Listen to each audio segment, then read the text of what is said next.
1 জানুয়ারি 1948 সালে জামালপুর জেলার অন্তর্গত ইসলামপুর উপজেলার বলিয়াদহ গ্রামের একটি সম্ভ্রান্ত মুসলিম পরিবারে জনাব নুরুল হুদা ও হামিদা খাতুনের ঘর আলোকিত করে জন্মগ্রহণ করেন ASM আব্দুল হালিম। আমার গ্রামের নাম হলো বলিয়াদহ।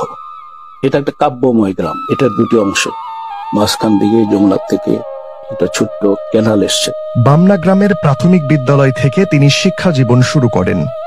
গুঠাইল মাধ্যমিক বিদ্যালয়ে SSC ও জামালপুর আশেক মাহমুদ কলেজ থেকে HSC-তে কৃতিত্বের সাথে উত্তীর্ণ হয়ে ঢাকা বিশ্ববিদ্যালয় থেকে স্নাতক ও স্নাতকোত্তর ডিগ্রি লাভ করেন। আমি ব্যক্তিগতভাবে একটা অহংকার করি যে আমার আগে কেউ স্কুলে যেতে পারেনি।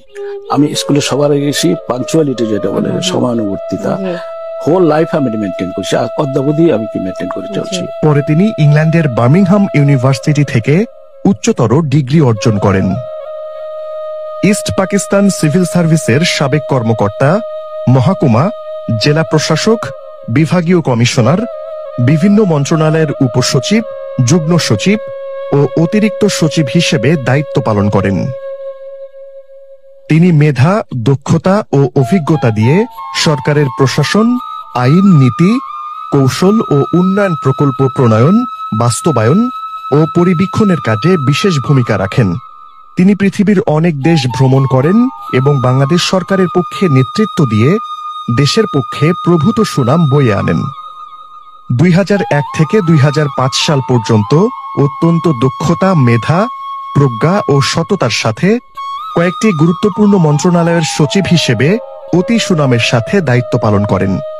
ফলে সরকারের উন্নয়ন, উৎপাদনের বাংলাদেশ ও প্রশাসন বিনির্মাণে তাকে মন্ত্রিপরিষদ সচিব হিসেবে দায়িত্ব অর্পণ করা হয় এবং তিনি অত্যন্ত সফলতার সাথে এই দায়িত্ব পালন করেন। এছাড়াও তিনি বিভিন্ন সরকারি ও বেসরকারি দফতরের গুরুত্বপূর্ণ দায়িত্ব পালন করেছেন। 1 নম্বর, খাদ্য উৎপাদন দ্বিগুণ করতে হবে। 2 নম্বর, সমস্ত রাস্তার 2 ধারে ফলের গাছ লাগাতে হবে এবং রাস্তার 2 পাশে ঢালুতে শাকসবজি চাষাবাদ করতে হবে। শহীদ রাষ্ট্রপতি জিয়াউর রহমানের সাথে বরিশালের ঝালকাঠি, পিরোজপুর এবং যশোরে খাল খননের কর্মসূচিতে সরাসরি সম্পৃক্ত ছিলেন জনাব হালিম। স্বেচ্ছাশ্রমের ভিত্তিতে ঝালকাঠির ধানসিঁড়ি নদী থেকে রাজাপুর পর্যন্ত দীর্ঘ প্রায় 7 মাইল খাল খনন করে শহীদ রাষ্ট্রপতি জিয়াউর রহমানের কাছ থেকে পুরস্কৃতও হন তিনি।